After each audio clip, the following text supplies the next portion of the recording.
Game number 1 of the World Chess Championship is now finished, and it was a fascinating encounter that I want to take you through today. So Russian challenger Jan Nepomniachtchi was playing with the white pieces against the Norwegian current world champion Magnus Carlsen, and it was a really interesting and tense cat and mouse battle. So Jan kicked off with pawn to e4, and we had pawn to e5 from Magnus. The first interesting moment because he doesn't go for the Sicilian, which he played in every game against Fabiano Caruana in 2018. We had knight to f3 and now knight to c6, which I did expect actually, going in for these Ruy Lopez structures now with bishop b5. We had pawn to a6 from Magnus, bishop drops back, knight to f6 now. We have castles from white. Note that black doesn't chop this pawn here because then white slides the rook across and can soon win the pawn back. This is a different line.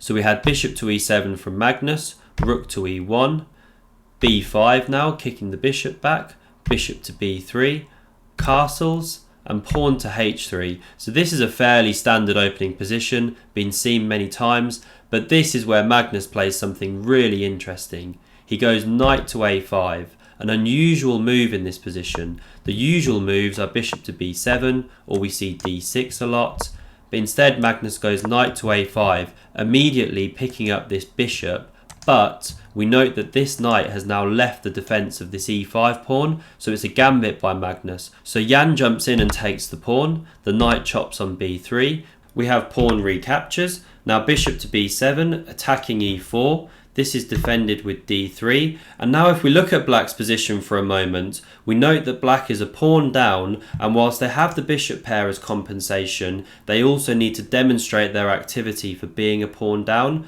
So Magnus plays the typical break here, pawn to d5, striking at the centre immediately, very reminiscent of the Marshall gambit in the Ruy Lopez lines. Jan now takes the pawn, which is basically forced, and Magnus jumps in with the queen, so he immediately lines up this battery against the g2 pawn, and that checkmate threat has to be defended.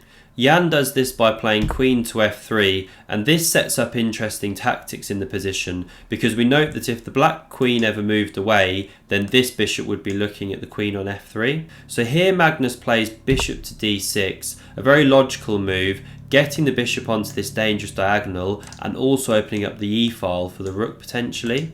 And Jan now comes up with a really nice response here. So you might think to play something like knight c3 makes a lot of sense, picking up a tempo on the queen, but actually this runs into a really nice tactic.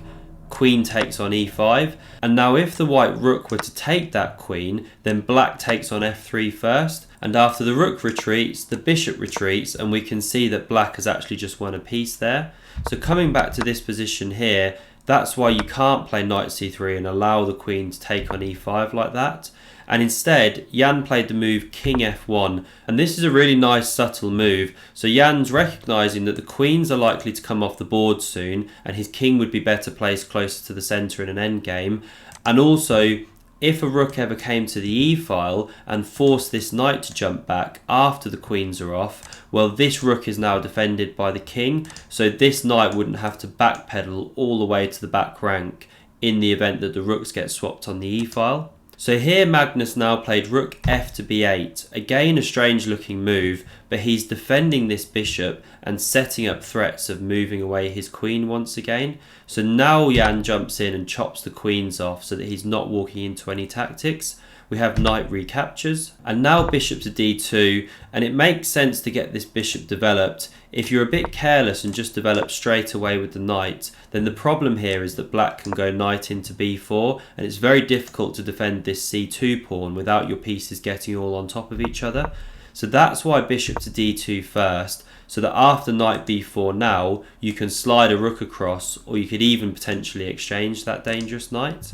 And here Magnus played pawn to c5, again a really instructive move. So this d4 square is critical in this position, and this pawn now seeks to clamp down on it. And the reason this square is so critical is that it stops the white pawns from advancing forward down the board freely, and it also keeps the white pieces more squashed in. So we'll see how this battle for the d4 square unfolds. So knight to f3 now from Nepomniachtchi. Good move. He recognises that f6 is probably coming anyway, so why not improve that knight sooner rather than later.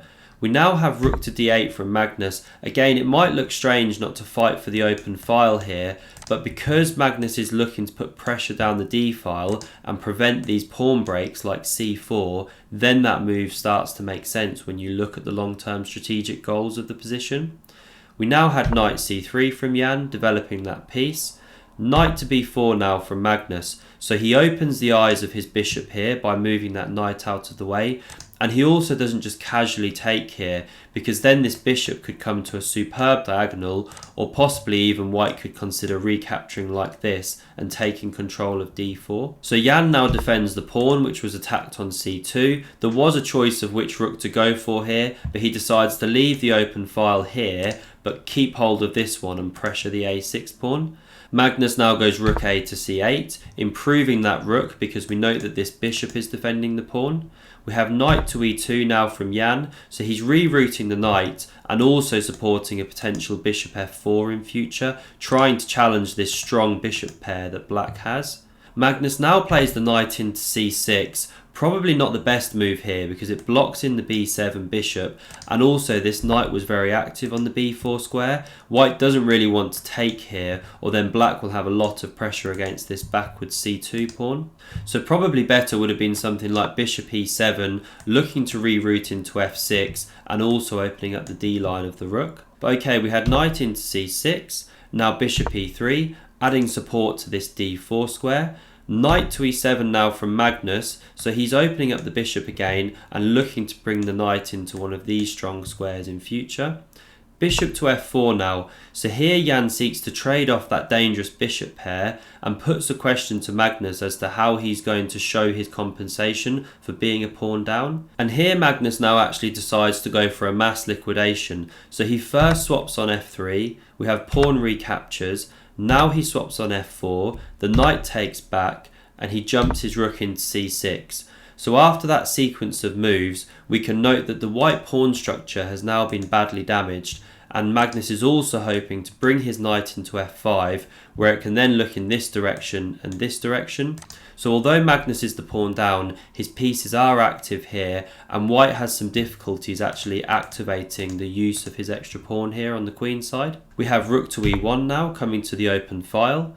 Knight to f5 now from Magnus, looking at d4, and that's why Jan now plays pawn to c3, covering that square, but we do note that it weakens d3 and b3 now. And now Magnus swings the knight into h4, given that d4 has been taken away, looking at this sensitive f3 pawn, so that's why we have rook to e3 defending, and now king to f8. Magnus starts bringing his king towards the centre to help with the endgame. We had knight to g2 now from Jan, challenging this dangerous knight, and Magnus drops back into f5. He doesn't want to swap off his knight and help activate the king, especially when it's so dangerous hopping around the centre of the board at the moment. We have rook to e5, now g6 defending that knight. Knight to e1 now from Jan, so adding defence to this pawn while still keeping the rook active on this 5th rank here. And now Magnus drops the knight back into g7, so it might look slightly strange, but he's clearing the way now for the f-pawn to roll down the board, and also we note that this knight can always reroute into the e6 square, and Magnus has to come up with some kind of plan, so then this move starts to make sense. We had rook to e4 now from Jan, pawn to f5, kicking that rook, rook drops into e3, and now the knight comes into e6, eyeing these sensitive squares and looking to hop into there. So that's why Jan plays the knight into g2. He wants to keep an eye on f4 and not let the knight hop into there, where it would then pressure d3 from here. We had pawn to b4 now from Magnus, so a very instructive move. As we mentioned, he's trying to undermine this d4 square, so if there's a capture or a push, then this knight suddenly jumps in and finds a beautiful home there. We had king to e2 now, adding support to d3. Rook to b8 now from Magnus, and this is the challenge for Jan when it comes to holding on to the pawn. If he pushes c4 to hold on to the pawn, then he gives up the d4 square, which he just positionally cannot do. And it's not actually possible to defend this b3 pawn with the rook because of how this pawn is controlling a3. So that's why here Jan just played king d2, we had the capture on c3, and now Magnus wins his pawn back. King comes into c2 now, and the rook drops back. So Magnus has now won his pawn back, but the question was, could either side make any inroads in the position? So we had h4 now from Jan, king to f7 from Magnus. Jan drops the rook back here, clearing this square for the knight. We had king to f6, further improvement, knight to e3, rook to d7 now, eyeing this weak pawn, knight to c4 here, the rook shuffled into e7, now the knight came into e5, so it's a lovely journey this knight has been on, and black does have to be careful not to let that knight get too powerful. The rook dropped into d6, we had knight back to c4, and after the rook came to c6 again, here we actually saw a repetition from the players, and in this position they agreed a draw. So a fascinating opening game, and I loved the relative novelty of knight a5 on move 8. It'll be interesting to see what he does next time if they go down this Roy Lopez line again. If you enjoyed this game and don't want to miss any more in the tournament, then do hit that subscribe button here, and I hope to see you again on another video. Thanks for watching and see you next time.